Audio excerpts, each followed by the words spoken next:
Do you want to know how you can log into your Strayer University account?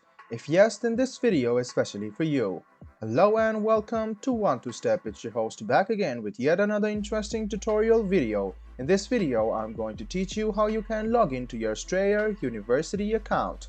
Go ahead and open your Chrome or Edge browser and go to the Google search bar and search for Strayer University login.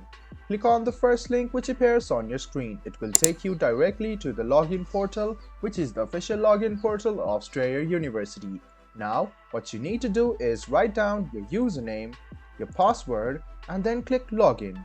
This way you can successfully log into your Strayer University account. Make sure the username and password matches to the account you have created in Strayer University, and then you can click login.